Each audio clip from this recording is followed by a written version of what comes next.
Hello, everyone, and welcome to Pixels. My name is Patrick Beja, and we have a lot of things to talk about today. Well, let's introduce the guests first. That's the thing to do. Kirk Hamilton, welcome. How's it going? Hello. Thanks for having me. I'm happy to be here. So, very quickly before we get into it, and there's a lot of it, you are a former Kotaku. Were you news editor? Right? I was so many different editors. I was features editor, and then I was deputy editor, and then for a while I was editor at large. That was the last thing that I was, which just sort of meant do whatever you want. So I was those three types of editor. And you are a co-host and producer and musician extraordinaire on one of my favorite podcasts, Kotaku Split Screen. And you're also a musician extraordinaire everywhere else and podcaster.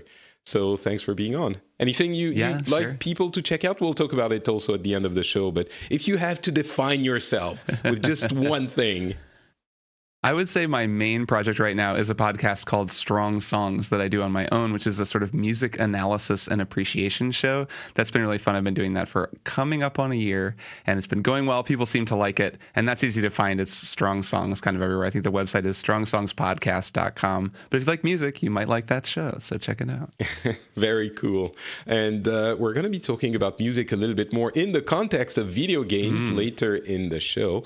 But first, so this show is bi-monthly. Is that twice a month? We do it twice a month. We haven't had a show since the big, giant Blizzard, Hearthstone, Hong Kong, China controversy started.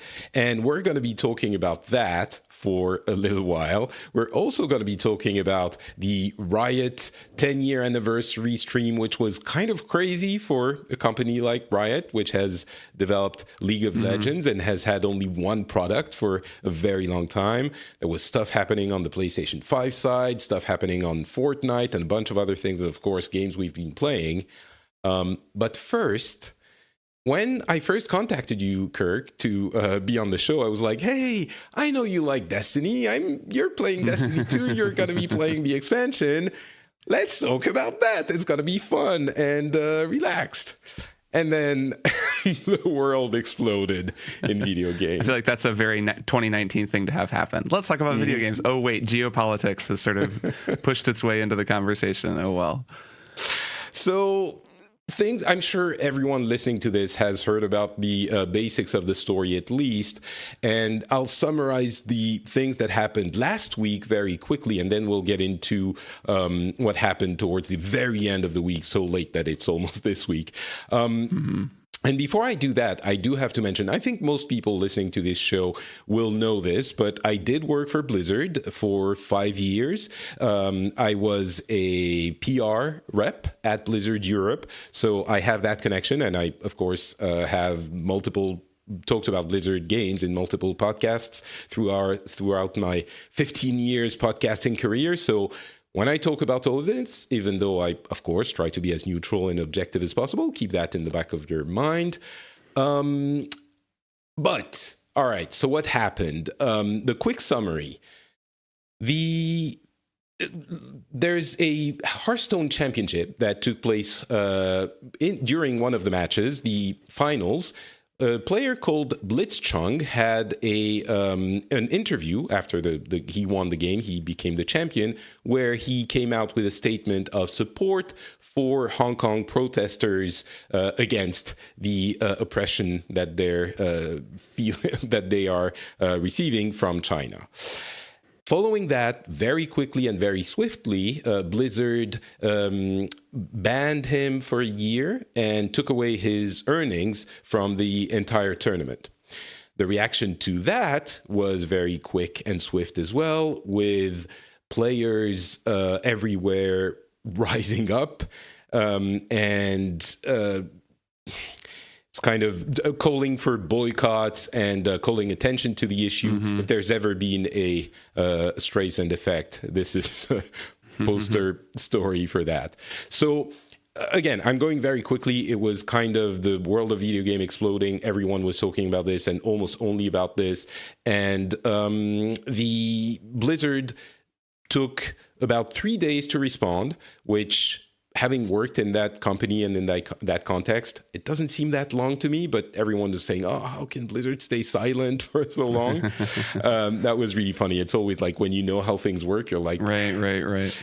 But anyway, so they ended up coming out with a statement which reduced the ban to 6 months, also reversed the firing of the co-hosts, of the interviewers, the shoutcasters, to 6 months. They were supposedly fired, and giving Blitzchung, the player, back his earnings, which amount to about $10,000.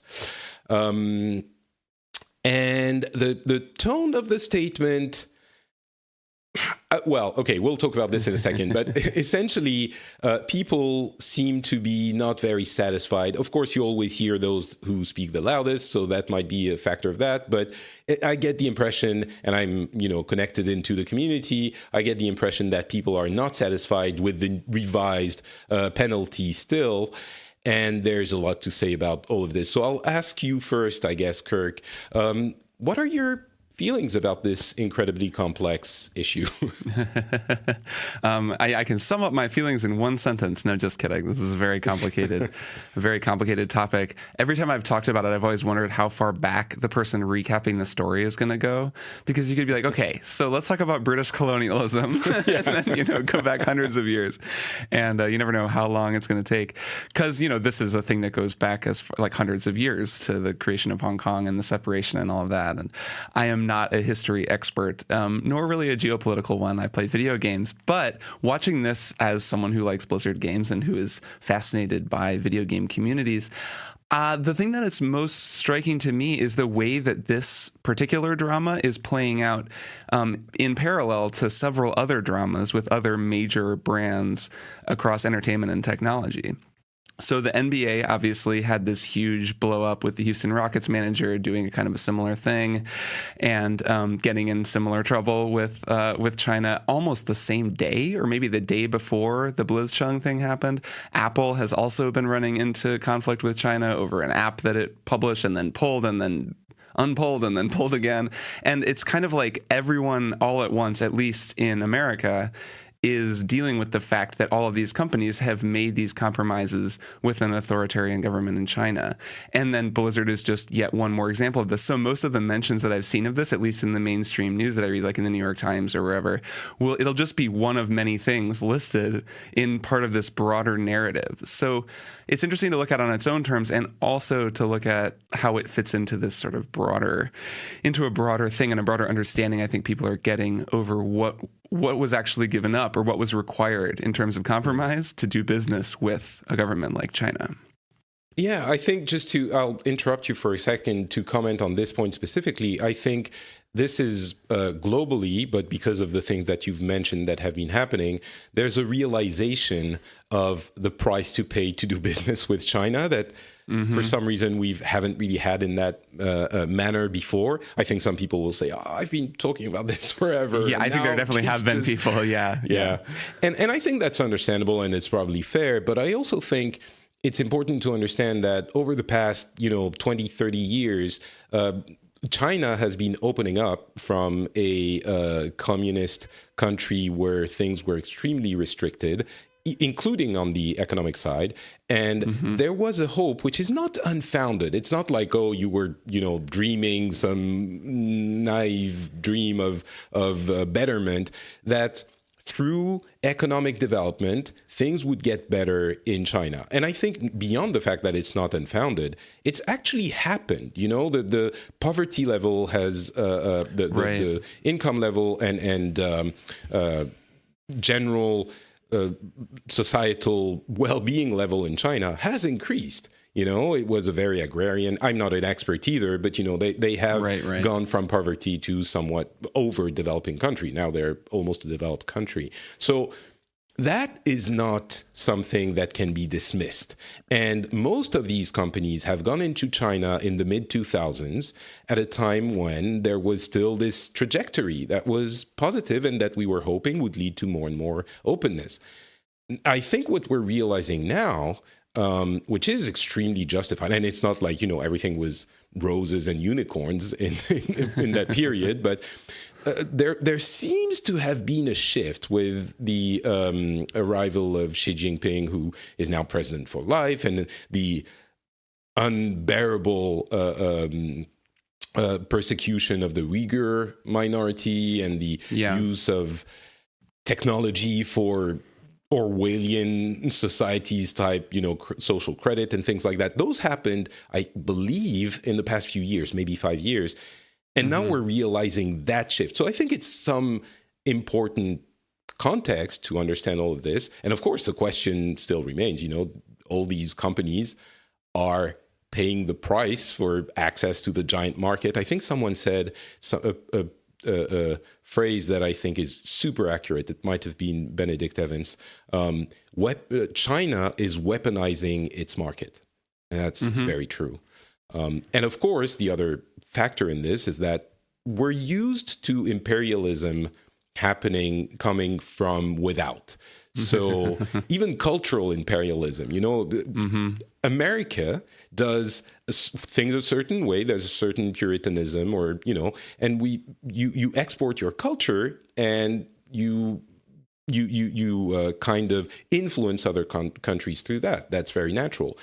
And that's something we could expect from China. But what's happening is that they are imposing values because of the access and the investments and everything to outside countries and outside companies, so that they impose those values from, not just from without, from China coming into America, France, whatever, but also from within those countries, which is all kinds of disturbing. But okay, that's the general geopolitical context. Keep going. Oh yeah, no, I think that's very true and very interesting.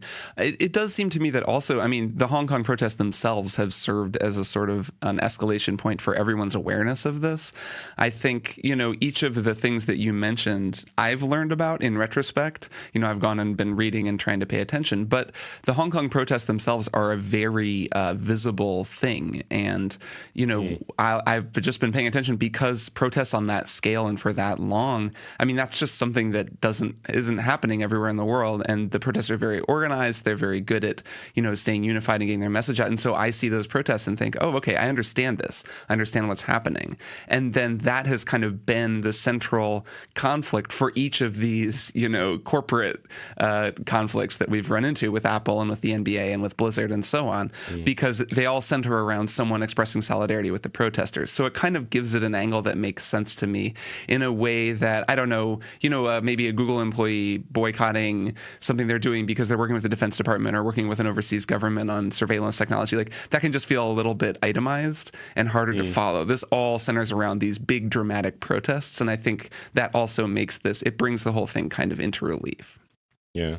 I will mention that, the things that have been happening in Western China with the Uyghur population, there must be people listening to us now pulling their hairs out, because it's not quite concentration camps, I think. Yeah, but it's not my far. Understanding is, it's not good. And re-education camps, and it's horrendous. And that has been happening for over a year, 2 years. And I talked about it here and there, but no one. It's a good thing if a video game is bringing attention to an issue that is more general, and we're not going to say, "Oh, but we were talking about it before, so you shouldn't talk about it now." But so, all right, let's talk about the specific. Now that we have everything about the context explained perfectly. So what do you think about Blizzard's, I guess, the initial decision? Everyone was in agreement. It's rare that the entire gaming community agrees about something, but I think it was the case. The current one, what do you think about 6 months suspension and money given back? Of course, after everything that's happened. What do you think? So I think that the initial decision, so I personally just I don't agree with it. I think you should be able to speak about politics if you're an athlete. I understand it's Blizzard's prerogative to do whatever they want and enforce that kind of vague rule that they have about, no, I don't remember what it is exactly, no offensive speech or something. They can deem whatever they want offensive speech. It's essentially their right, it's their prerogative. A blanket it's a rule blanket that says statement. If you do anything we don't like, then we have the right to do anything we like. Right. And so, I get that they can do whatever they want with that. I think the initial decision, I'm surprised they didn't see the angry response from fans coming. I think maybe they thought no one would notice or something. And then when they got the angry response, to take a half measure and kind of compromise and say, well, okay, we'll give him his money back and half the penalty. There's still a penalty there. And I think what people are reacting to is the idea of being penalized for somebody else's, a different country's restriction on free speech, which just doesn't feel fair, and any penalty probably wouldn't have pleased anyone. So I get that they're kind of in a tough spot. And it is interesting, you mentioned this earlier, and it's something that I've seen just basically non-American commentators pointing out, that America has done this to people right and left. And this is like a very common thing to think, oh, well, we need to change our product to succeed in the American market. And to watch a company like Blizzard in this case kind of doing that, not with its product, but with its people, I think is in particular the thing that's kind of set people off. It'd be one thing if Blizzard was doing what movie companies do, where they say, oh, well, we don't want to have a Chinese villain, which apparently is a thing that Disney movies will say, oh, well, okay, or we're going to portray China in a positive way, in a certain way, because they're a major market. Like, that's one thing, and I think people maybe don't like that. Some people might not like that, but they don't really mind because it just sort of affects the game in some small way or some small representation of a character. But the minute it's people, like, I think that the fact that it was the guy who was speaking his mind and trying to say a thing, and then he was directly punished for it, that just feels so much more clearly oppressive to watch a person have that happen to them. So I think that because of that, Blizzard couldn't really respond to this in any way other than to undo what they did to the guy, because you're watching a person, in a sense, like, have harm done to them for reasons, that people don't really agree with in the first place. And that, I think, is what caused this to feel like such a bigger problem than it would have been if, I don't know, China had called on them to censor a game or change the content of a game. I think, first I want to clarify, I'm not equating what the American empire was doing. Oh, no. I know you're not. It's more something that I don't acknowledge enough, and I actually just think is interesting that we, of course, don't think about on that. That's just kind of how the global economy works, right? And it's good and bad, and I don't know, and I'm sure people in America are like, oh, it's been fine this whole time, as it's been happening to other countries, when I'm sure there are also times it's been annoying, but yeah. The closest thing we might think of is when, Facebook has to decide if an image is appropriate for everywhere in the world. And so in France, we're like, well, just a boob, it's fine, just show it already. And, yeah, that's a good example. And something like that. And Americans are like, a boob, what? No. Yeah. Exactly. This is the worst thing we've ever seen. Remember the wardrobe malfunction? Oh, man, yeah. And of course, it's like the idea of it can be comparable, but of course, the unbearable oppression that the Chinese people are suffering is not anything similar to that. So, yeah, right. Very different. Yeah. But yeah, about the Blizzard thing, I think, so let me play devil's advocate for just a second. And of course, this is something everyone's been talking about, and I understand that talking about freedom against oppression is not the same as saying, for example, Donald Trump is awesome. But don't you agree that they need some kind of policing of their outlets, their tournaments, so that it doesn't become a political circus and every winner starts saying, "Oh, I hate Trump," or "I love Warren," and I know I believe, maybe I'm wrong, you're a somewhat left-leaning person, so I'll say if someone starts showing up and saying Trump is amazing, let's get the wall built and stuff like that, it would annoy you. And if this thing with China hadn't happened, I'm guessing you would say, well, this doesn't really have its place but maybe I'm putting words in your mouth. No, I think it's easy to imagine a hypothetical scenario where one protest leads to more protests and soon that's all anyone's talking about. I don't think we've ever seen that happen. So I'm sort of skeptical that that's really what would happen. If one person, if a Hearthstone caster or somebody wanted to get up there in a MAGA hat and be like, Donald Trump is great, they would kind of be seen as an oddity, as like a character who's doing this thing. And okay, I guess that guy's doing that. And I, personally wouldn't agree with him, and some other people might not. And so other people would agree with them. And like, I don't know if the bridge between that and suddenly it all of Hearthstone casting devolving into this just political fracas at all times. That just doesn't really happen. Like, it doesn't happen in sports leagues in America either, right? Where people sometimes will say political things. And there's always a feeling of selective punishment. Colin Kaepernick is a really great example of this. This is the NFL quarterback who took a knee to protest police violence against African Americans and was punished and kind of blackballed from the league for it. And a lot of other people say a lot of other political things. It just so happened he was punished for this one thing that he did. So that, to me, I think is more suspect and more damaging when it's the selective thing. There, not every act of political speech is punished. I'm sure there are Hearthstone casters. I don't know this for sure, so I guess I could be wrong, but I'm assuming that they talk about politics sometimes. They talk about world events just during the cast, over the process of playing a game or maybe streaming a game. I can imagine someone quipping about something or, making a joke, and then I can imagine. I'm sure that happens sometimes. So this was like a pretty, obviously this was a much bigger and more noticeable thing to have this guy put on a mask and say, freedom for Hong Kong or whatever it was he said. So, I think there's never going to be a perfect way to enforce the rule in the first place. So, and I don't know what the solution is. I understand why they would want to have the rule in place just in case things are really, they're completely losing the thread and no one's even talking about the game anymore and everything is just like they have to exert some control. It's their product. It's their channel. I get it. But they have to choose what they do. And the fact that there's a Chinese interest and they have this like significant business interest in things, it's not just like they're trying to keep things focused on the game, right? It's very clearly a self-interested business move. And that's the part of it, I think, that people can read between the lines. And so they're like, well, okay, sure, you want to keep it focused on the game. But at the same time, come on, this is about money. This is about your business. And they haven't really said that. I don't know if them being clear about that or saying that would help. Like, I think people would still have a problem with the decision. But in addition to the decision being questionable, there's also just kind of a layer of BS over it where people know why they're really doing this, and it's not the purity of the game or the cast. Mm-hmm. It's, reading the statement, it's a really difficult thing for me. And I hope I'm sure you could probably that I'm not.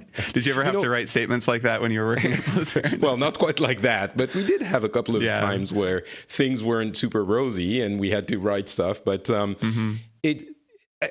I really have an attachment to Blizzard, the company, because I've been with them for so long. Not as an employee, that almost has nothing to do with it, but just I like the company. I like their games. I'm not into fanboying, but there's a feeling of community and joy being part of this group.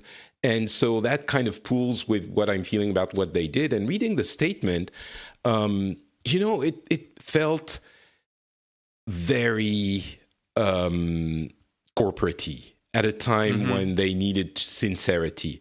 And going over the values, like, think globally, lead responsibly, every voice matters. And they were like, every voice matters, and we should think globally. Right. And trying to justify those values with this decision in a manner that was felt completely disingenuous was really hard to, it was cringy to read through. And I think, I don't know if I still know some of the people who worked there, whom I am certain didn't sleep for 3 days trying to figure out how to message this and what to say. And so, anyway, that felt really weird and wrong. And the way they said, I'm going to read that quote specifically, our relationships with China had no influence on our decision. What? Like, come on. What are you trying? What are you even just if you don't want people to think about this, just don't even mention it. Try to, I don't know. It's like this. I don't think that would work either for what it's worth. You could say, we try to have everyone speak freely, but in the context of the tournaments, we want to avoid it becoming a political circus. I'm sure they would find a better way of saying this. So we have to have rules, and they could have talked about that, and not say China had nothing to do with it. I guess I don't know though. Their messaging is well, go ahead. Saying China had nothing to do with it is laughable. even if what they're trying to say is it's not like Xi Jinping picked up the phone and told us to do this. So that would be pretty awesome. The fact that they're in business, it would be cool. The fact that they have a business in China, obviously, like the swiftness and maybe it was the Chinese team or the Asian team that got scared and that took this decision very quickly without calling Brack, maybe. But still, you can't say that. It's just incredibly difficult. I don't want to be definitive, but it's incredibly difficult to believe that this is a factual statement. But and then I have other stuff to say afterwards, but. Sure. Yeah. Their whole response to this thing is basically impossible. I mean, we're kind of spitballing messaging that they could have done, but I don't know that there's a way. I mean, short of just absolute transparency and like just saying basically we have, we have Chinese stakeholders in our companies. We do a lot of business in China. It's not good for us to take a political stand on this or for people associated with us to do this. And as a result, we're going to punish this guy and nobody else do it. Like anything short of that is just not going to work. So there's no way to message around it because you're like figuring out like the best way to basically mislead people. But like they just needed to be straight about it. And it's just not a good decision to have to make. Like they were just in a very difficult spot. And then they had to justify a decision that only really has one justification, as far as I can see. Yeah, I agree with that. I think they could have, basically given China the finger and said that would have been cool. I'm sure that there are a lot of people who would have applauded that. Which I'll get to that, back to that in a second, and we're going to get to the end of this segment that's already been quite long. But I do want to mention the fact that there's a lot there. There is. I want to be hopeful for the future, and this is my love of the games that Blizzard makes that's speaking maybe a little bit there. The punishment now is 6 months for even the harshest political stance you can take. They've established a precedent which says 6 months ban is what you get. And they've actually applied it to the collegial team that also came out in support, in the American team, in support of Hong Kong. And it's funny, the people on Twitter responsible for the team were saying, as expected, we've been banned. And there was a little bit of will they, won't they, for a few days. And in the end, they did. So at least they're consistent there. I guess there's some solace to be taken in that. But it's a 6 months ban. If you agree that there should be policing of political speech on these events, I guess people will argue between 3 or 6 months. Anything less is, not significant. So it's a 6 months ban. I hope Blitzchung will participate in the next Grandmasters for Hearthstone next year, which he has been told he is able to. He was still hesitant on whether or not he would before the reduction of the penalty. He hasn't said if he will or not at this point. But if he does, it means that 6 months from now, we're going to have this guy who was at the center of this entire controversy, who will still be on camera playing Hearthstone and, be there. And which might even, it's going to bring all of this story back again. And he will, the punishment will still be, the punishment permits him to come back and be visible. And who knows, maybe he will do it again, and it will, he will get another 6 months, but it becomes a valiant, he was expecting that he would be punished for this. So I don't know. I hope that by making the ban they are essentially saying if you do it, you're not going to die. You're not going to lose your money if you do it in an interview, not during the games. It's going to be 6 months that are going to be tough. But if you really feel strongly about something, we're not going to assassinate you in the esports world. So I don't know. Maybe that's wishful thinking, but... Maybe. I think there's a couple ways this could go, and it'll definitely be interesting to see. I mean, this does feel like a story that probably by the time people are listening to this, something new will have happened, right? This is well, BlizzCon is in a couple of weeks, so that's... So that will be very interesting. I think there are people planning big protests there. It wouldn't surprise me if some other players did something similar to test Blizzard on this, or did something more extreme to test Blizzard and to see what Blizzard does, so we'll have to see there. Yeah, there's a sort of question of will he come back? If he does, will he become like this kind of figure that continually references this? And also, this the past couple of weeks have felt like an inflection point, at least over on this side of the Atlantic, for people talking about this and thinking about this, just like I was talking about at the beginning, kind of in the broader culture and in the broader business world. And that, to me, I don't really know how this will go. I mean, in the end, I guess money talks, and we're kind of seeing some of the interesting side effects of capitalism and global capitalism. But I think that it's clearer, at least now, somewhat, than it was a week ago or 2 weeks ago, to a lot of these companies, that there is a cost to doing business with China in these certain ways, or giving an authoritarian government say over what you do with your own internal policies. And I think more people are aware of that now than they were. And that, to me, just strikes me as a good thing, even if it's the side effect of a bunch of bad situations, because it means people know more of what's going on, and it could lead to different decision-making being, different decisions being made in the future. But yeah, it's something we'll just have to watch. Yeah, I will say that I think they have to do something before or at BlizzCon. This statement didn't cut it. Yeah. You can imagine them just like getting on stage and it's this sort of wimpy, they don't really mention it, and that would not fly. I don't think. Would. If they don't address it, so it's obviously not a good situation either way. But I think if they do address it, then it becomes everyone talks about it for half a day.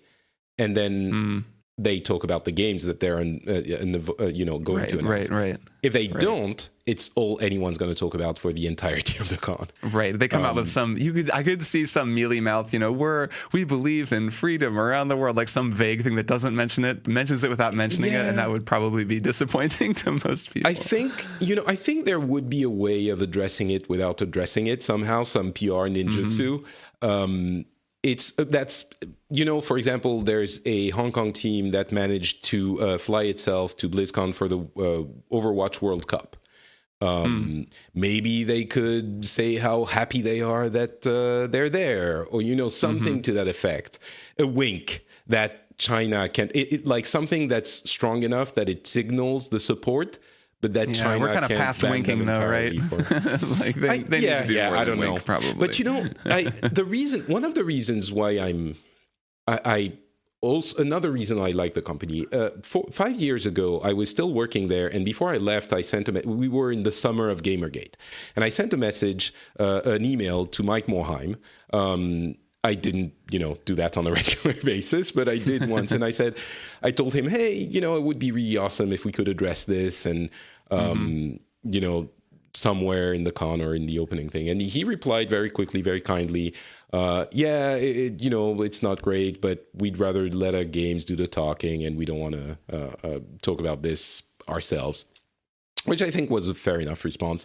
But in the end, I was there like a week after I had left the company, or a couple of weeks, and he ended up addressing it, not saying Gamergate people are horrible or, they're a-holes, but he said there's a lot of negativity on the internet. We hope you'll be kind to each other and blah, blah, blah. And then Overwatch came out, and through the next few years, they have shown in their games, they have acted upon the things they believe in regards to this issue, which is maybe a little bit less difficult to navigate than relationships with China. But the parity and diversity in Overwatch is undeniable, and I think something to be happy about. Most of their characters now are properly dressed, including the female characters, things like that, which I think makes me think that there is something there at Blizzard that, by the way, very few other companies have actually embraced in that way. Overwatch is a beacon in that sense. I've appreciated that about Blizzard in general. I think even when Overwatch gets things wrong, which they have, and they they mess up issues of representation, they hear feedback from people, they're remarkably transparent. And I'm not a super hardcore Overwatch player. I played it when it first came out, but I followed Kotaku's coverage while I was still there. They wrote about the game a lot. A lot of my colleagues played a lot, and just Jeff Kaplan, every time he'd talk, they'd run interviews with him and things that he'd say about the game. And I think, there's a sense of watching them process things in real time. And while they do still do things like you mentioned, he mentioned Gamergate, but he kind of didn't. It was like this. It was a nice thing, but it was a little bit one of those don't be mean to each other instead of let's call this thing out. Yeah, but no one else talked about it. Right, which even that was unusual, which was depressing on its own. But that's true, and it was something he didn't have to do, and he did it. So I totally do appreciate it. And so I feel like that's emblematic of like this push and pull at Blizzard. They're a huge company. They're trying to do the right thing. And I do get the sense a lot of the time that they're being as transparent as possible when you're an organization that big, making that many different things. And yeah, I think this is like we've said, this is kind of the beginning of a long chapter for them. Yeah. And I'll be interested in how they deal with it, because unlike most companies, they will probably do more of it out in the open than you might think, or be a little bit more, at least like a little more welcoming and discussion about it. So yeah. I would hope so. Yeah. I mean, we'll see. I'll be at BlizzCon in a couple of weeks, and we'll see what happens. But that's gonna be a trip. BlizzCon this year. Maybe a way to do it is to say, we will make a space within the convention hall for people who want to express their views. You can go there and you can go here, and we welcome like a cordoned off protest space. To an extent, I think that's what cities do. I mean, Yeah, I think that could say, if you want to say it here, and there's the whole issue of Q&As. Like, you have to let people ask the questions. Every Q&A is going to have questions about this.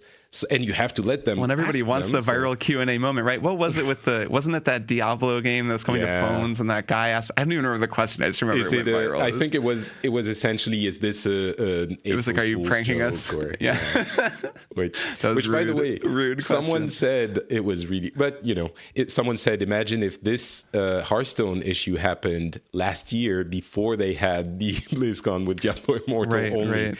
That would have been like, anyway, we'll see what happens. We could talk about this forever, and we already have. So it's definitely true.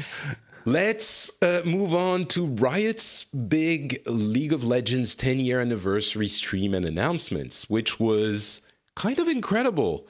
They had a 45 minutes long stream where they talked about all of the games they are developing. Some of them are very far from release, but some of them are closer, like the card game.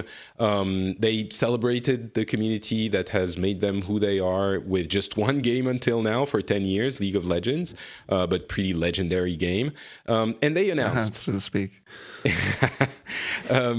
they announced a console and mobile version of League of Legends, which there are a few, including some made by Tencent, which is company that owns Riot, but it's funny because they went the Heroes of the Storm route, making it a little bit shorter games, more easy to get into, but just for consoles and mobile, which makes sense on those platforms. So that's where they're going. The Teamfight Tactics, the auto chess version of their game, is going standalone in 2020. They have a card game which is in beta very soon called Runeterra, Legends of Runeterra, with no paid loot boxes, by the way. It's essentially you get loot boxes in game when you progress, and you get targeted purchasable items. There's a tactical shooter, which is kind of the illegitimate child of Overwatch and CSGO. And there's a fighting game, which I love fighting games, and I've been wanting Blizzard to do one forever, but Riot's looks pretty cool from what we've seen, and a mystery game which kind of looks like Diablo, I guess, from the very little we've seen, and a bunch of other things, some animated series, a League of Legends esports manager where you manage a team like it's a managing simulation. Interesting. A ton of things. Love for the community that kind of overflows from this video. I think it was pretty well done. What did you think? I think that it's all very interesting. I am not a huge League of Legends player, or don't follow Riot super closely, but I know people who've gone to work there just because they're one of those places, they kind of hoover up people from the games press sometimes, people who, were working and needed a gig, and maybe their publication shut down. So I've seen people go in there, and my sense has always been that I don't fully understand Riot as a corporate entity, because they have so many people working there, and it's not clear what everybody's doing, because they just have this one game and the game works. It's a little like Valve in that way, where maybe they're not a black box the way that Valve is, but I've always just felt that way. I admit that I haven't looked super closely. So it's cool to hear that, oh no, actually they're making all these things. And a little bit like Valve announcing a bunch of games would be a similar feeling of, oh, okay, that makes sense. We were kind of wondering what they were doing this whole time, and here's all the things that they've been doing. I wonder if all of these games will really come out. One of the things that I've noticed about Valve and League is they're both kind of one product companies at this point, and they completely survive based on that one product. In the case of Riot, this is League of Legends. In the case of Valve, this is Steam. And as a result, they don't have that same pressure to finish projects and actually ship things. And I don't know. I look at this Overwatch style shooter and just think, really? Like, is that really going to ever come out? Or is that just going to be something that we see some screenshots of and everyone talks about, and then in 6 years, there are articles going up like, whatever happened to that shooter that Riot announced back in 2019? And maybe I'm completely wrong. Maybe it's already almost done and they're about to ship it. I don't really know.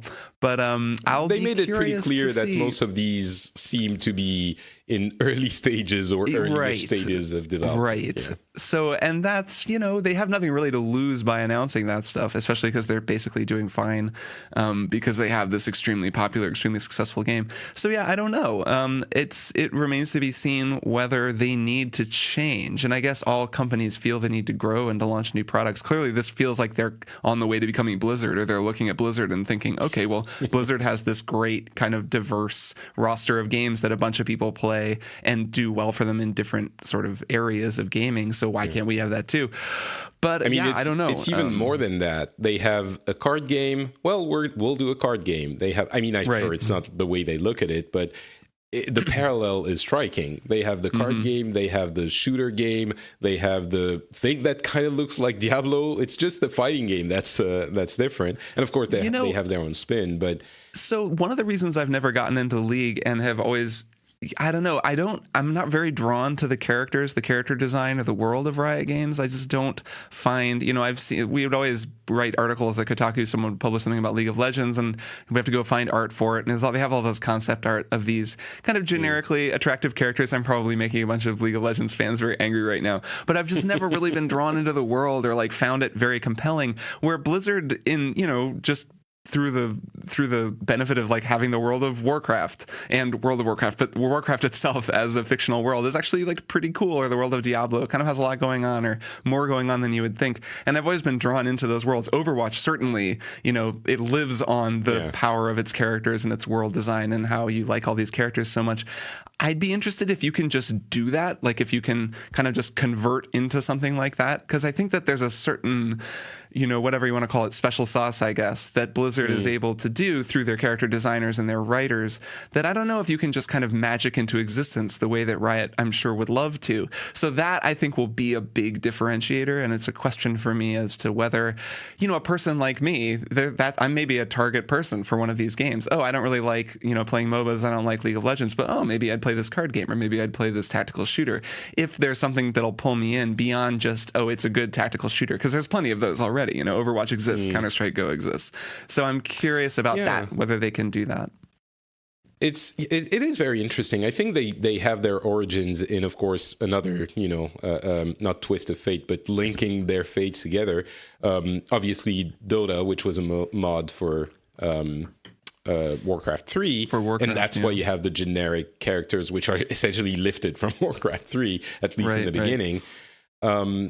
But, Blizzard, initially, Warcraft came from a failed partnership with Warhammer, right? And that's why Warcraft looks so much like Warhammer. And through the years, they've managed to build something more. I'm not a League of Legends player at all. I've tried it a couple of times and found it repulsive every time. So I'll be angering the same people as you did. But I think they're doing something really well, which is focusing on their core, hardcore community. And that's something that Blizzard has, I think, always... not focused as much on. They tried to spread out as much as possible and make it welcoming to a lot of people, make their games welcoming to a lot of people, while, catering to the core community. But of course, when your focus is a little bit split, you do maybe one of them a little bit less well. And Riot has been focused on the core community so obsessively that this is what is fueling them.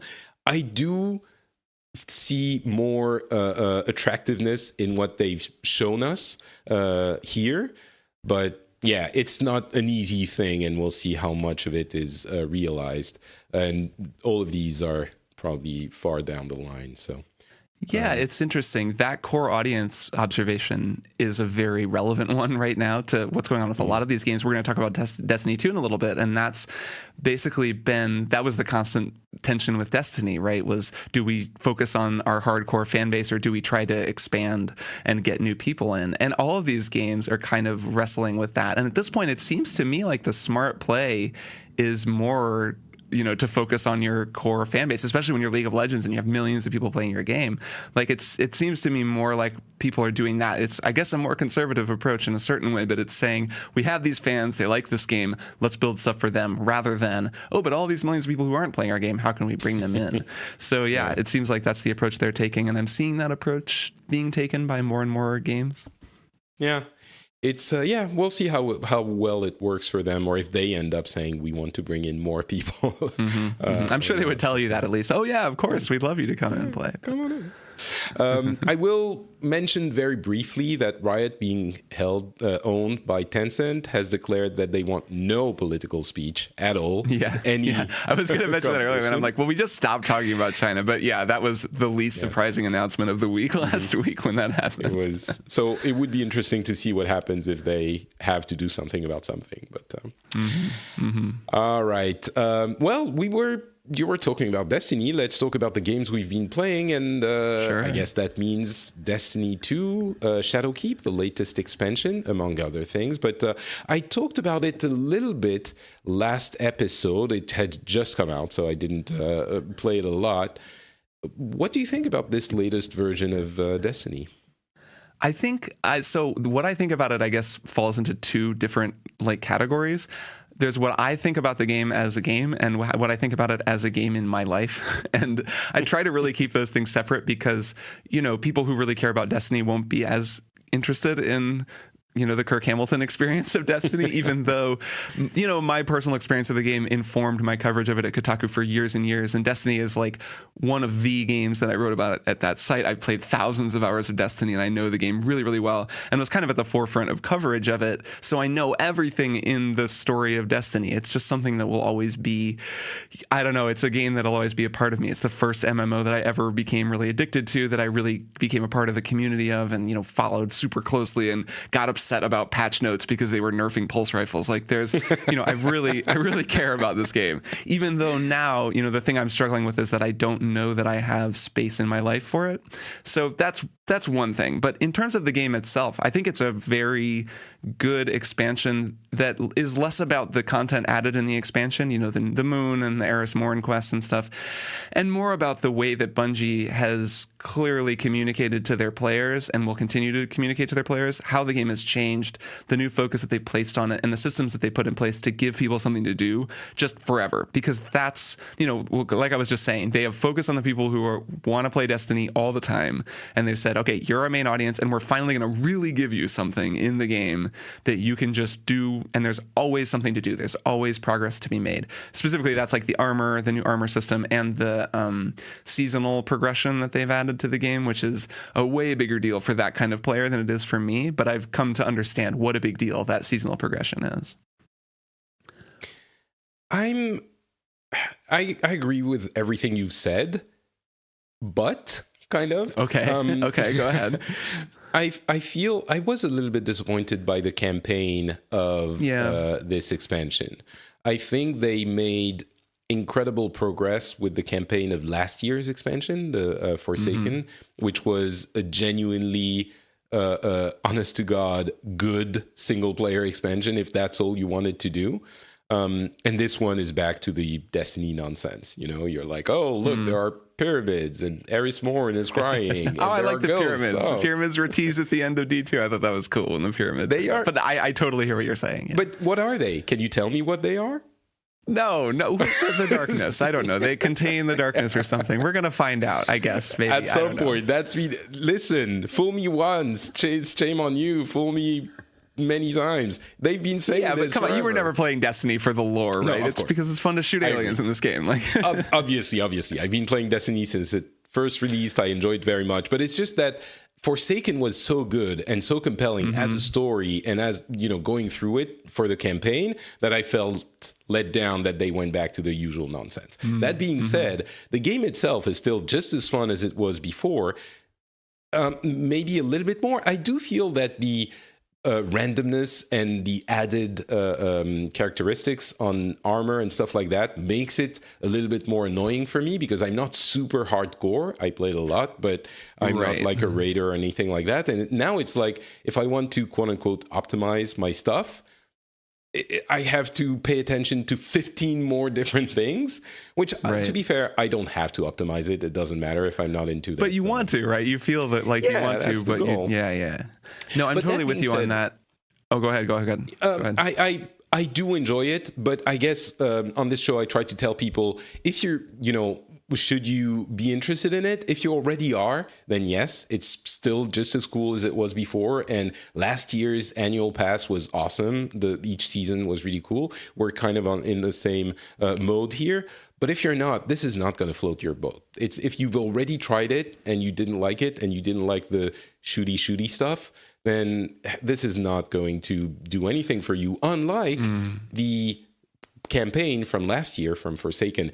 But what that tells me is that I'm twice as interested in what's going to be happening next year for hopefully what will be a bigger expansion, because this was way more laying the groundwork of the systems and the infrastructure of the game than actually delivering more content. So we'll see. Yeah, I feel like that distinction gets at the distinction between the types of players that Destiny is being designed for now, right? Like a player like you or me at this point also, like I would rather play a Forsaken style campaign. I completely agree that Forsaken was the Taken King of Destiny 2 to draw a Destiny 1 comparison. And this is very much the Rise of Iron of Destiny 2. Right. Where Rise of Iron was the expansion that came the year after after the Taken King, and did a very similar thing. It was a sort of a short story campaign that was a little bit ambiguous and then ended, but it introduced a whole bunch of grind and things for people to chase for the rest of the game. This is that on a way bigger scale with they've planned out all these seasons and all this stuff. There's clearly going to be a story playing out.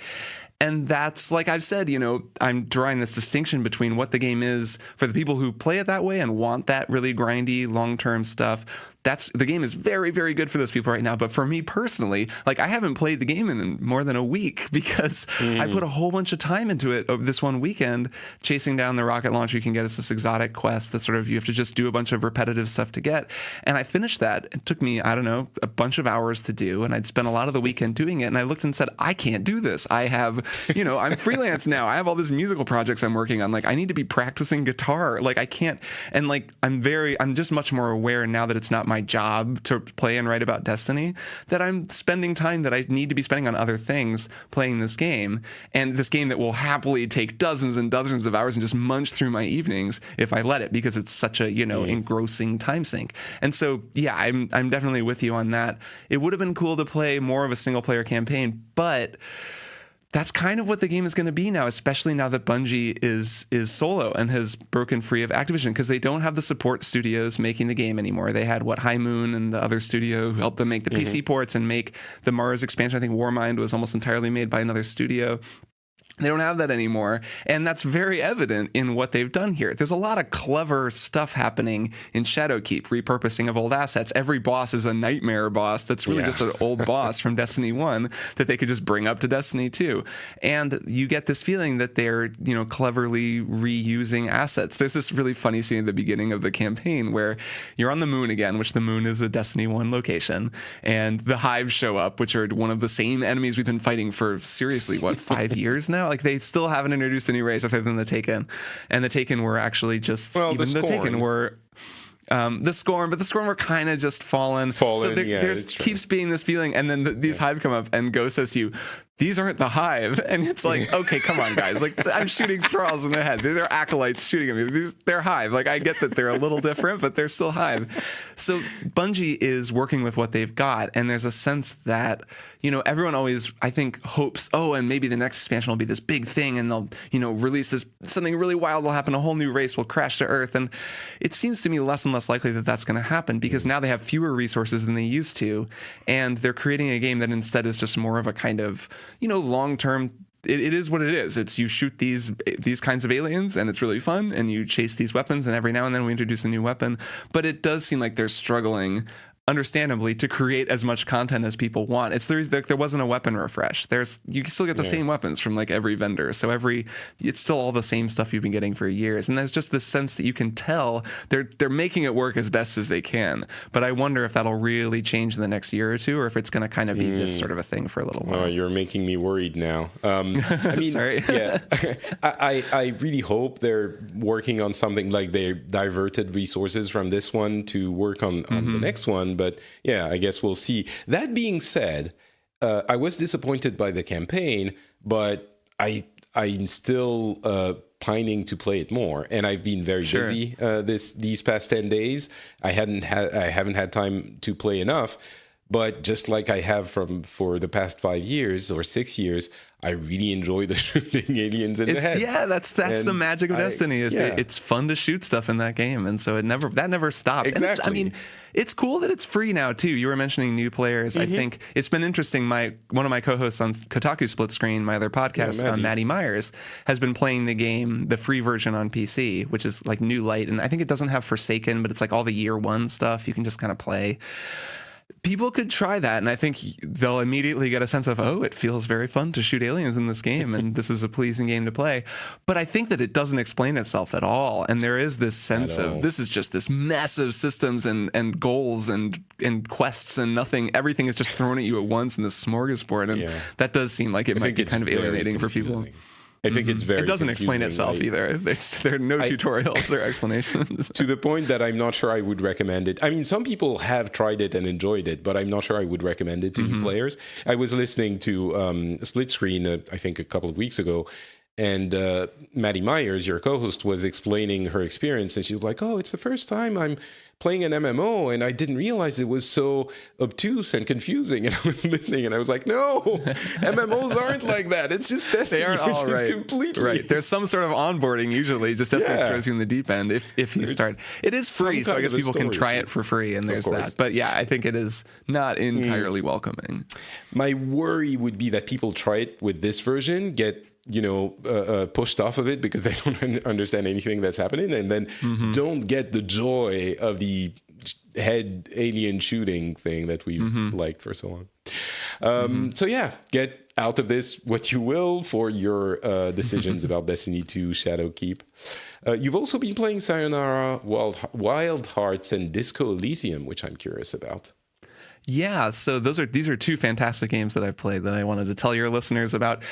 Sayonara Wild Hearts is a Simogo game that's on PS4 and phones and Switch. Have you played this game, Sayonara Wild Hearts? I downloaded it when Apple Arcade launched. I played it for a little bit, and then was distracted by all the other games.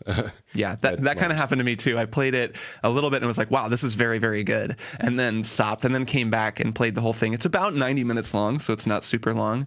And it is fantastic. I am over the moon over how good it is. Simogo is a very, very small indie outfit. I think there's almost two of them. They're Swedish game studio. They made Yearwalk and Device 6, fantastic games. They made Beat Sneak Bandit, which I had forgotten about. This is an older phone game that's this great little puzzle stealth music game. Their games are very polished, very good, and this one is on another level. It's kind of like a running, racing, stylized music game. It's described almost as a pop album game. So there's this killer soundtrack. It's originally recorded by artists who have worked with Simogo before. So it's new music, but it sounds familiar. It sounds a little like that band Churches. If anyone listening to this likes Churches, it's this very like drenched, thick electronic pop music with female vocals. Gorgeous stuff. And you're playing as a young woman who had her heart broken, and she kind of falls into a parallel dimension that's maybe symbolic. And she's kind of rediscovering aspects of her personality and like conquering adversity to rediscover herself. And so you fly through these fantastical spaces. 1 minute you'll be actually flying through the air, kind of guiding yourself. I play with a controller on phone, so I liked the game with the controller better than with touch controls, but it plays pretty well with touch controls too. So you're like dodging things and trying to pick up gems, and then you land, and then suddenly you're on a motorcycle and you're driving and you're trying to hit gems, and then suddenly you're like riding a deer, or you're flying through the air, or it gets really wild. There's all kinds of different vehicles and scenarios, and there are these boss fights. Each boss that you're fighting is this kind of very cool looking person who's challenging you in some way or another.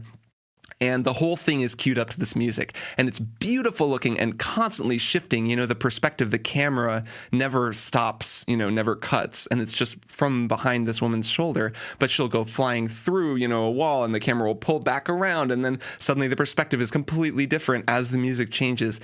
And it's really just this kind of synesthesia experience of just music and visuals and gorgeous ideas. And it's very clever. The challenges are very clever. It uses this one button input very, very cleverly. And by the end, I was really, really overwhelmed by this game. Like, the ending is beautiful. It's a masterpiece, really, like a little mini masterpiece. Wow. And I loved it so much. I just can't recommend it enough.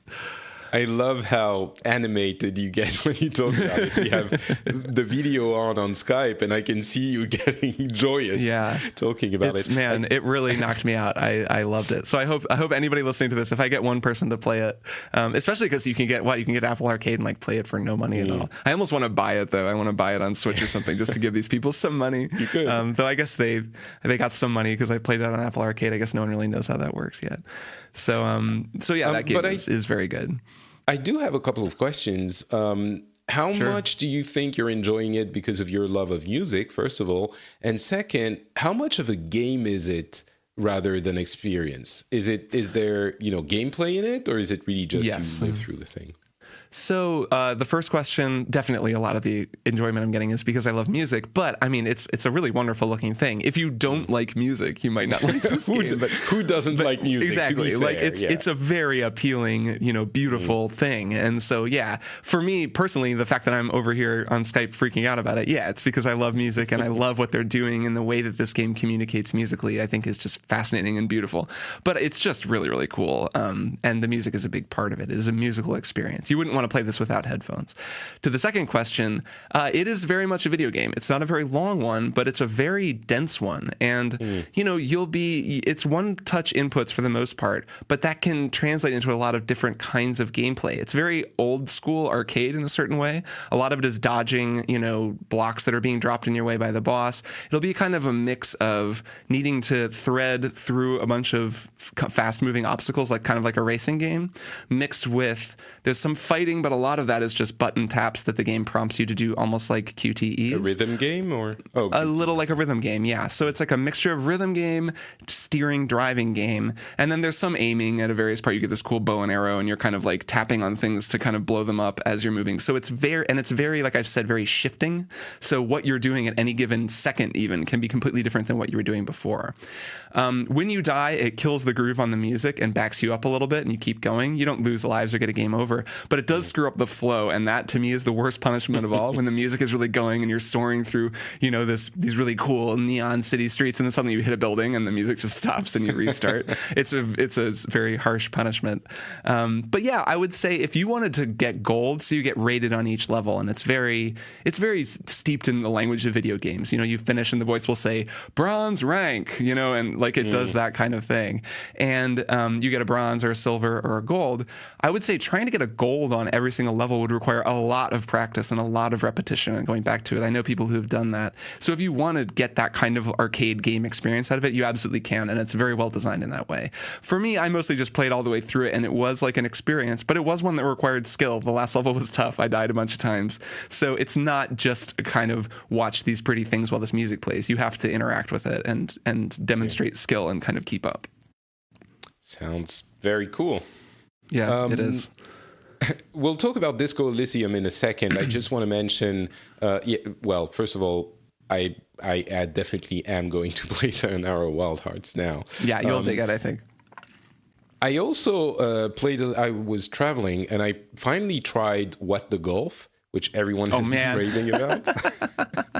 That game is amazing. I was just playing some of that last night. It is kind of incredible. And as everyone has been saying, I don't want to spoil it too much. It is kind of a golf game, and not really. It's more of a, the elements of golfing that it takes from other games is basically pulling, you put your finger on the ball and then you pull back to have the strength, and then you let go. and that throws the ball. But that's the only part. Like, you don't have to do things in a certain amount of, or if you want to go for ranks. Occasionally there's a par, Yeah, a par and stuff like that. But really the experience and the density of the game and the cleverness of the way the levels are designed. Everyone knows, I think, that initially you tap the ball and then you tap the guy that's throwing the ball and then you tap a house. That's kind of the first trick, Yeah, and that's really nothing about the game, because it the way it finds ways of having you enjoy doing that simple movement of pulling back and then releasing is kind of amazing, because of the gameplay elements and also because of the interesting references and almost narrative around all of it. It's like you can feel that someone had a clever idea and then they actually built a full product. Like, it's not just the gimmicky thing, it's everything that it needs to be a real gaming experience. So I was very impressed, and it's a lot of fun. Yeah, that game continues to exceed even my understanding of what it is. The fact that they have that overworld, you're kind of in this test lab where you're a golf ball moving through a test lab, which feels a little Valve-y in its design, a little like Portal. And then you're going into these different test rooms, and then each one has these wild different rules. Is a really smart framework for the game, I think. And yeah, have you gotten to the Nintendo reference? I don't want to say what it is, but I have gotten. I just last night played this hilarious Nintendo reference that I have very, gotten very funny. To a number of have, which so there just is this continual sense of, oh, I get what they're doing here, and it's so funny. Also, I don't know whose voice it is, but the guy who it's just one guy's voice, and he's kind of singing and talking, and he does all the voices, is hilarious. Like the way that they use his voice, and they use even just the sound files will just start playing. Everything that you'll do will be accompanied by him going like, making some sound. And it's a very funny game. There's a feeling of just continual punchlines. Like you're constantly, each new one you think, oh, what's the joke going to be? And then you start laughing because it's not what you were expecting.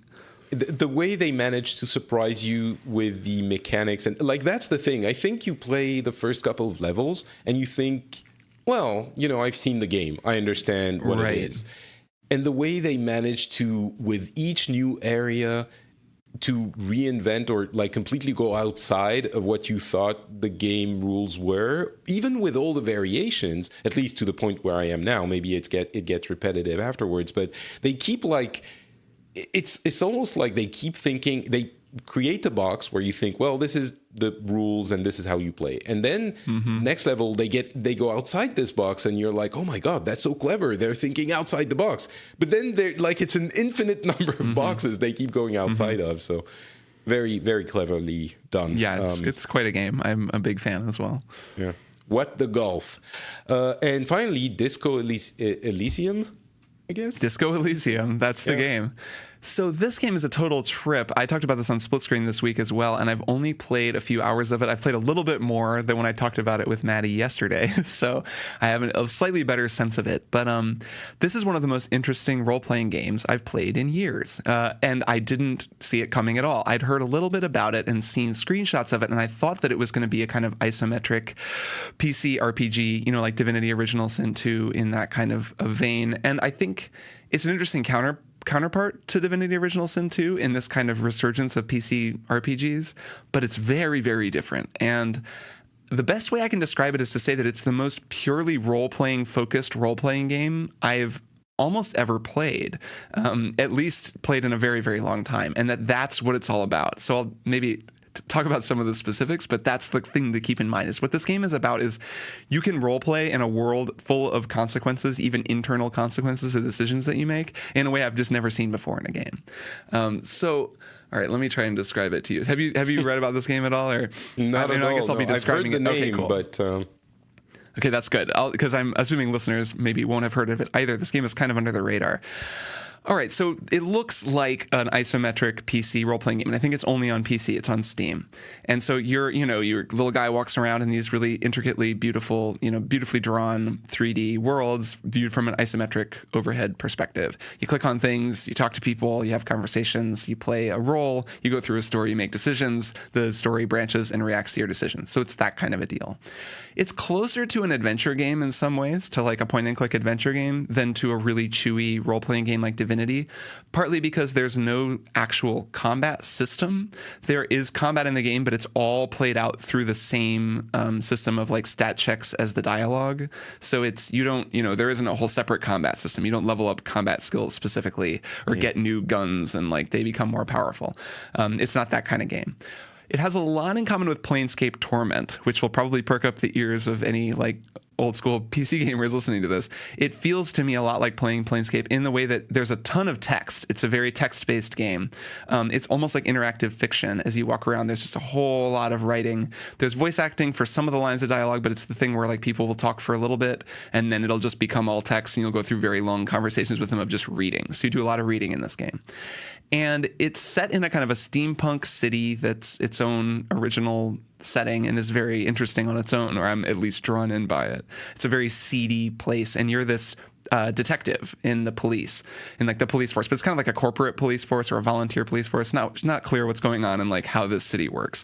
You wake up, you're super hungover because you were just drinking and you almost died, and you have amnesia. So your character is this kind of deadbeat cop with amnesia. And it's helpful because you don't remember anything that's going on. So there's this feeling of kind of faking your way through every conversation because you're not sure what you're supposed to be saying, but everyone's treating you like a cop, like you're supposed to know what's going on.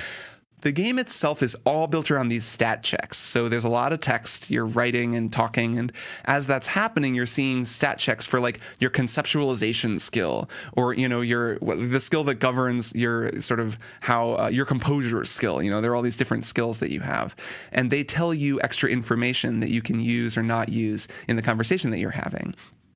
And the result of this is that there's a sense that your character is this sort of systematized organism. It's your character is constantly thinking and having stray thoughts and like delusions of grandeur and being distracted or remembering something because he has a photographic memory and remembers things super well. And that's all factoring into conversation. So it simulates the conversation in this very dense way that I think is very different depending on what kind of character you're playing. Like you choose at the beginning, I chose a character who's very smart, but he's not very insightful or very brave or physically fit.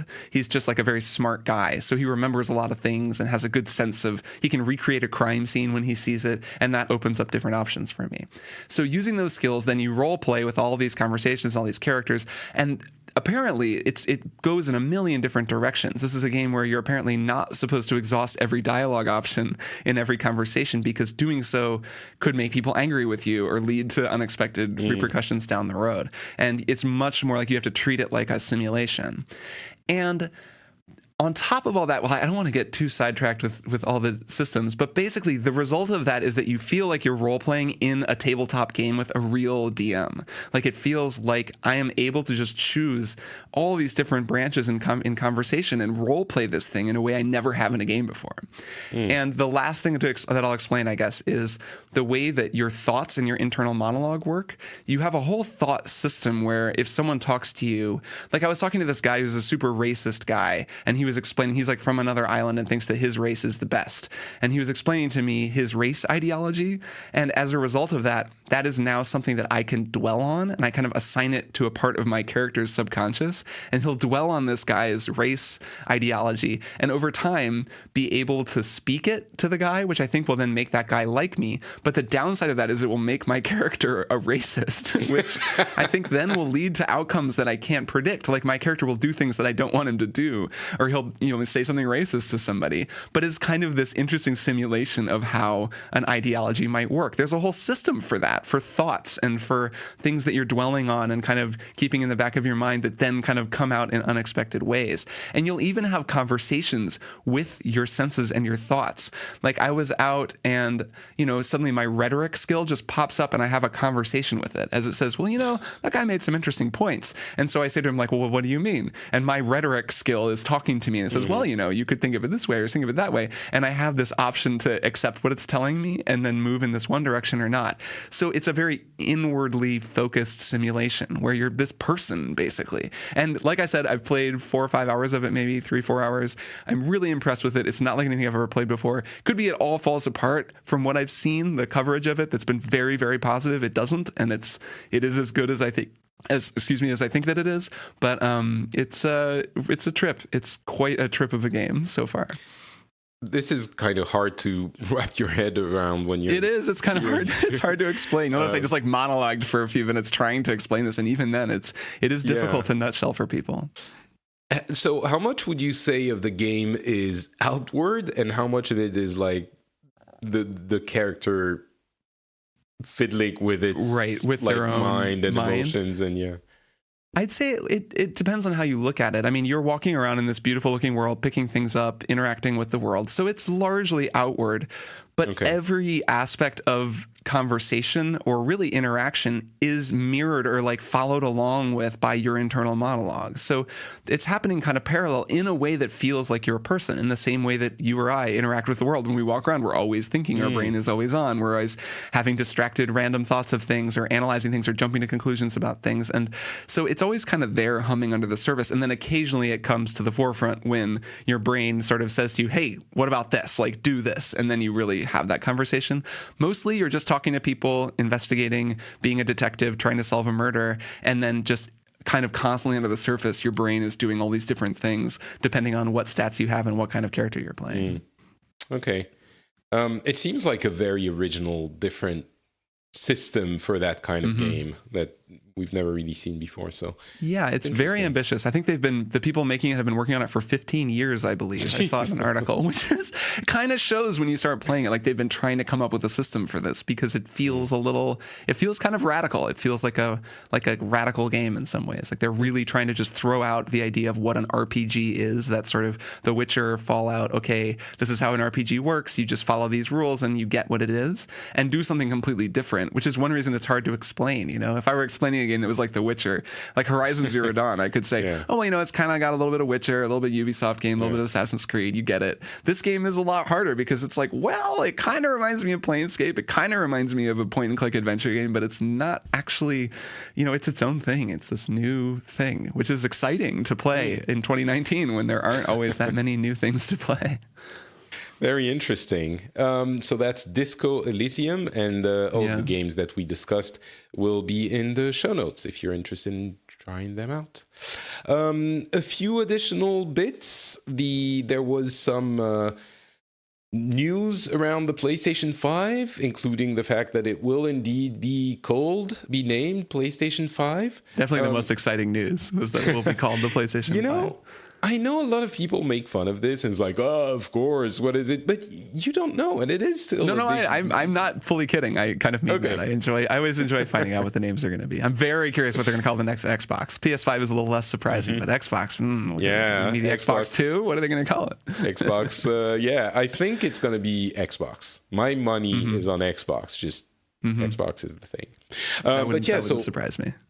PlayStation 5 will have a bunch of little things that weren't all that surprising. Let's focus on the one that was at least a little bit interesting. The controller will have adaptive triggers and haptic feedback, which the reporter at Wired that had the exclusive thought was very convincing, which I don't think I would have gave this another thought and thought it would have been gimmicky if the reporter wasn't saying, actually it works. It gives you a different feeling when you're playing a racing game and the car is over asphalt or when it's in the mud and stuff like that. So the idea would be that there is some kind of tension that's created within the trigger so that it's harder to pull or to keep pressing. If you're using a bow, it will be harder to pull the arrow. It's simulating it like that. I think there's something interesting there. I don't think it's going to change the entire experience, but could be fun. Could be cool. It seems like the kind of thing that might malfunction very easily, and there's also sort of the question of like whether everyone will use this or this will just be like a PS5 exclusive thing. This is something Microsoft ran into with their, the trigger rumble on the Xbox. Like people do that for Xbox games, but there aren't that many games outside of the world of Xbox that use it. And so it feels like maybe it'll be a cool thing on the occasional PS5 exclusive, but less, not a ubiquitous thing, unless maybe Xbox does the same or something similar with their controller. And then it could become more universal, which would be cool.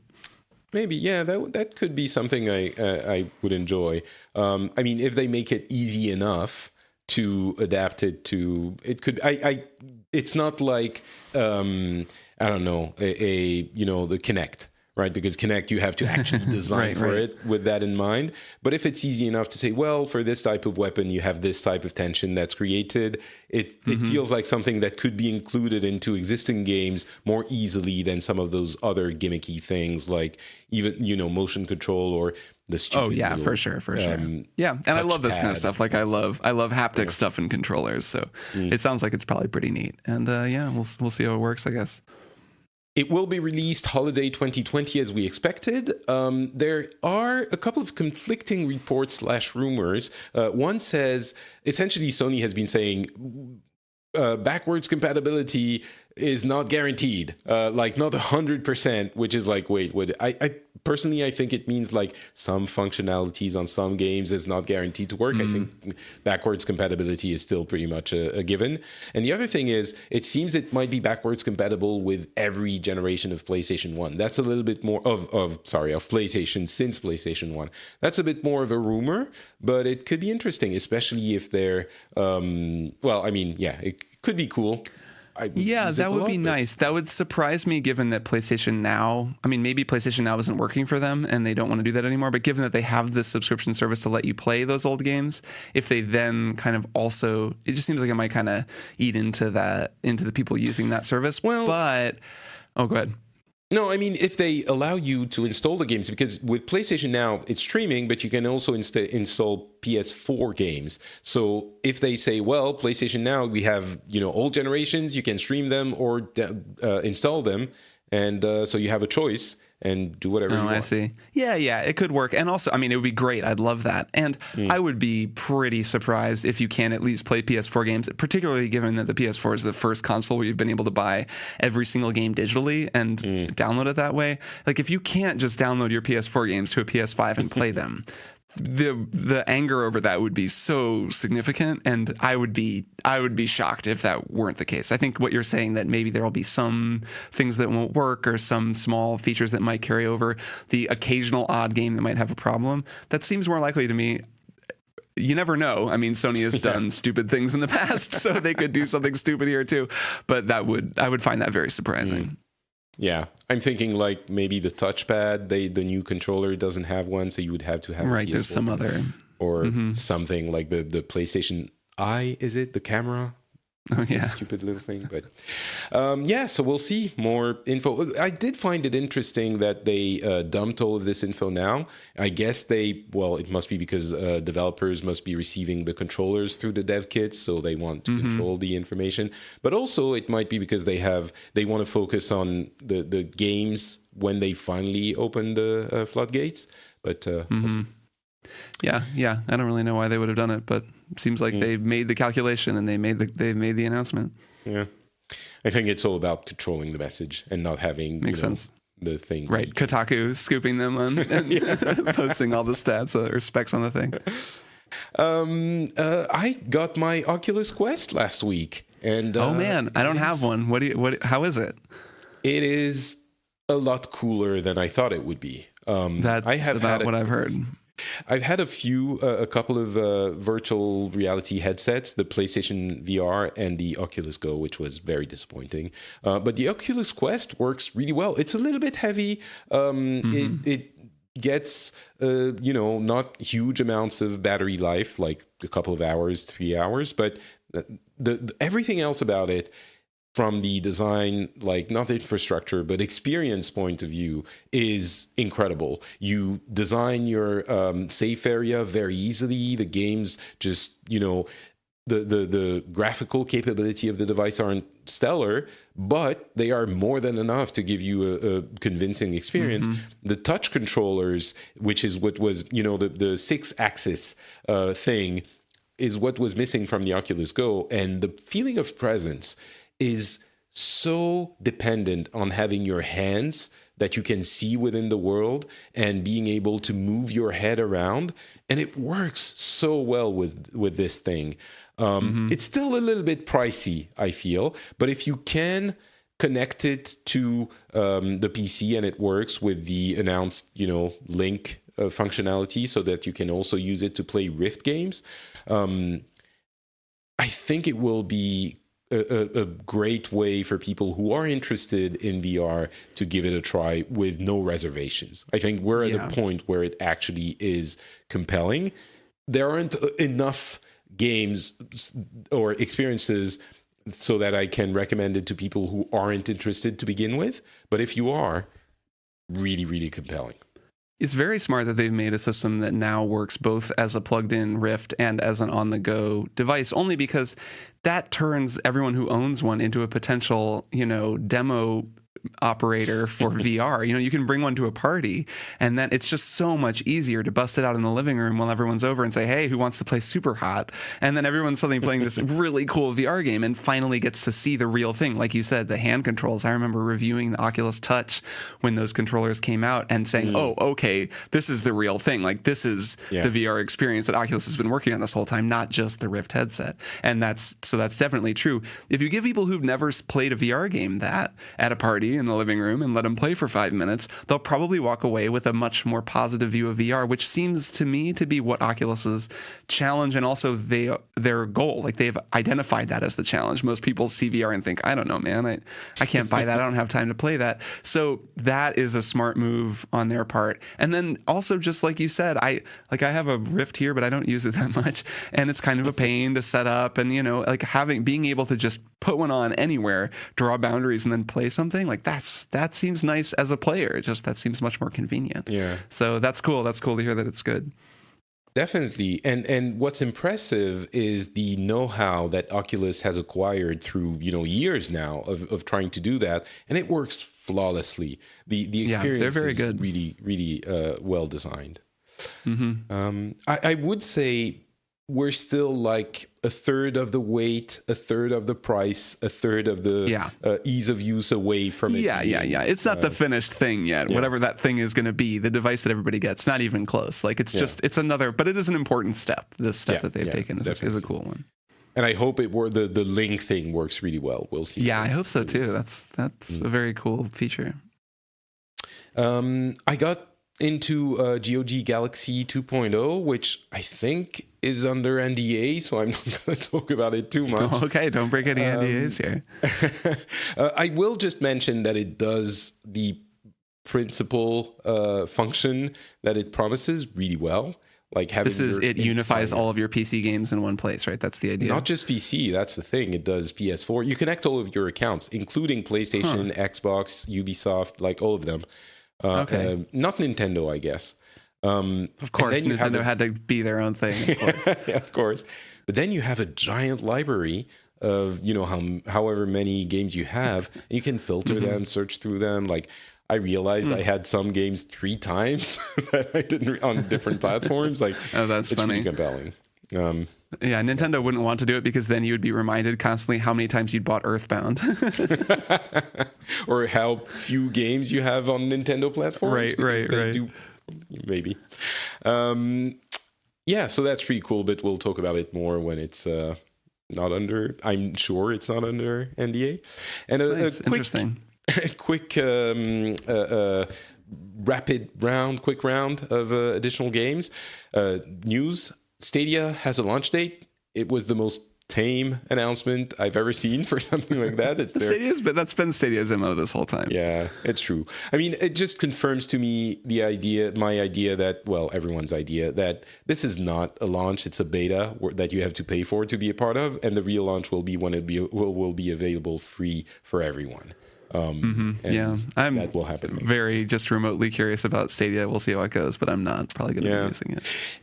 So the date is November 19th, but in Paris we have a company called Shadow. Maybe you've heard of them. I think they came to the US recently. They essentially give you a remote PC, an actual PC that's running, that they beam they stream the video to you, and you control it with your keyboard and mouse, and you have apps on other devices and I constantly have been trying it out every time I'm in Paris, every few months. And I did it yesterday, and oh my God, it's so good.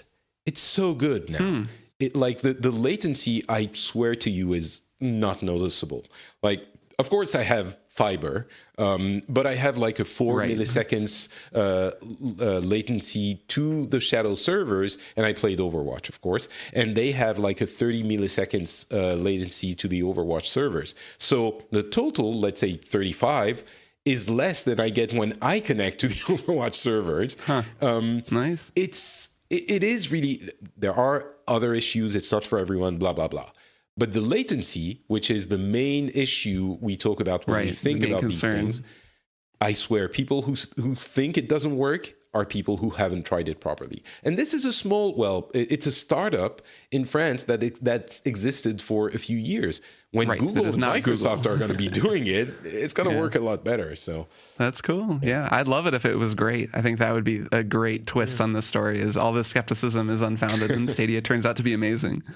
Well, I don't think it's going to replace your PS4 or 5. It's just going to be the thing, not Stadia itself, but streaming as a technology. You have a PS5, you want to try an Xbox game, well, you don't have to buy an Xbox, right? That kind of thing. Right. Yep. Yeah, it makes sense. Fortnite did, like, they continue breaking all of the rules. Like, they took the game down for 2 days. I'm sure it was masking some kind of server upgrade or something, but it was so clever. The game wasn't accessible. The game was sucked into a black hole and you couldn't play it. And then it comes back with a new map and new functions. And it's funny, I was talking to a friend who has 9-year-old twins, and they were talking to him and they were like, Fortnite is finished. I guess we have to find another game to play because it's done. Oh, well, that's it. Black hole ate Fortnite. Game over. That's funny. But yeah, the ingenuity and the cleverness of Epic on this game is continue to blow me away. It's like, who takes a game down for 2 days and builds an event? The person in first, right? It's nice to be on top because you can do stuff like that. And it's cool when someone takes advantage of their position on top to do something like that because they know they can. That's been my main takeaway. But yeah, I think it's pretty neat too. Miss Marvel was announced for Marvel's The Avenger game. That's going to be out in May.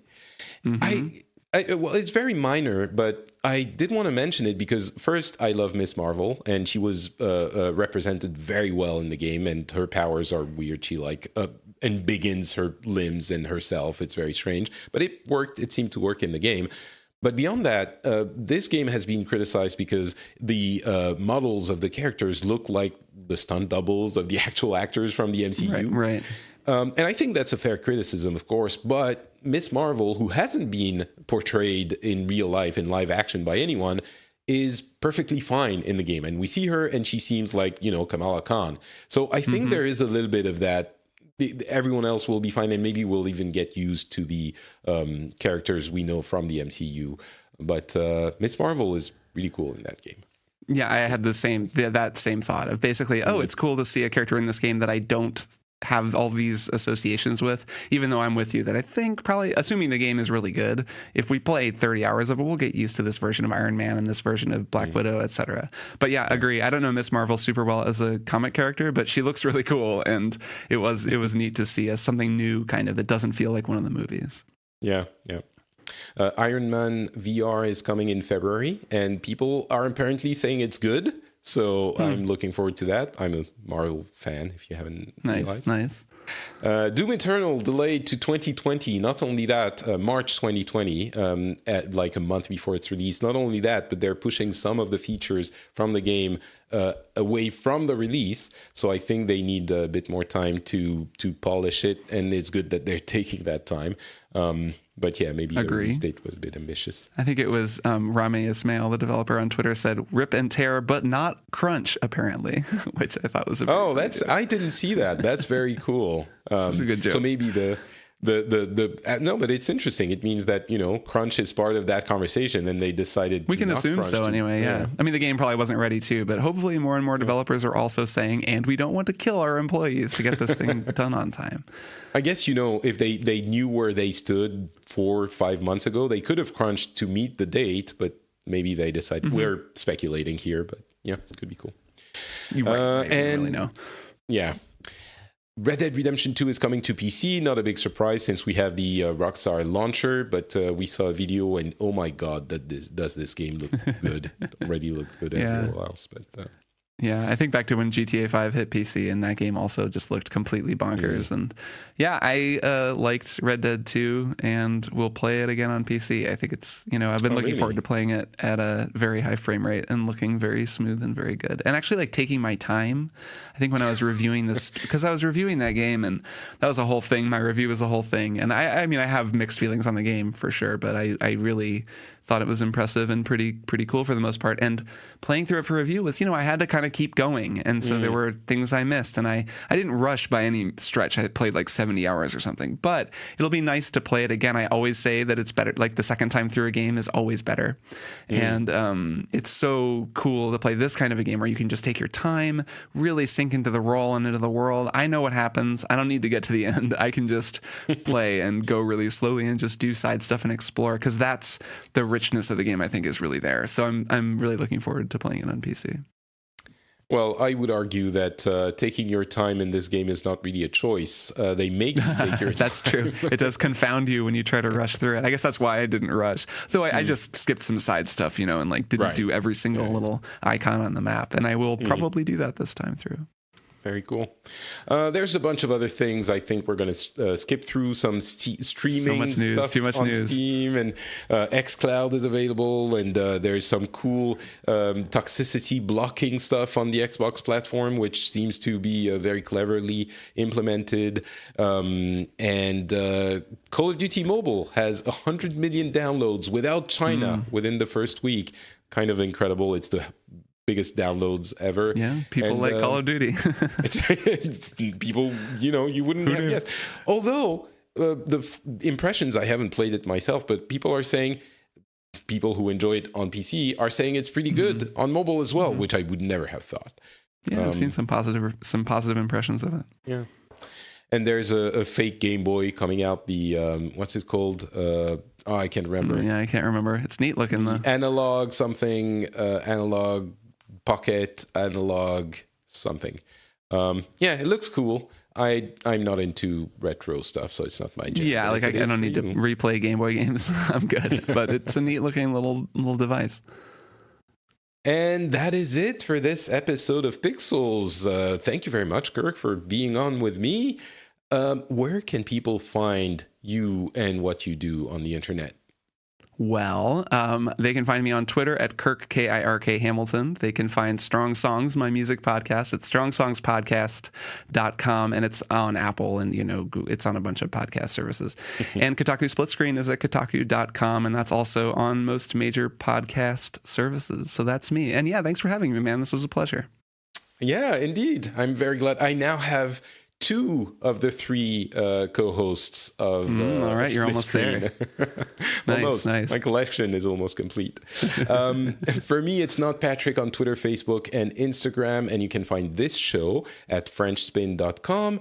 And there's another one over there you might enjoy called the Phileas Club, where we get people from different countries of the world to get together and talk about events and give us their take from their culture about those things. And we even talk to people we disagree with. Like last episode, we had people from the UK, Scotland, Ireland, and the UK, and there was a Brexiter in there, and we had a civil, interesting conversation. So imagine that in 2019. I know, right? Frenchspin.com for all of that. Thank you very much for listening. Next episode, I think, might be the BlizzCon special, which will be its own shade of interesting as well. But we'll be there, and we'll report, and it will be fun in parts. Talk to you then. Bye.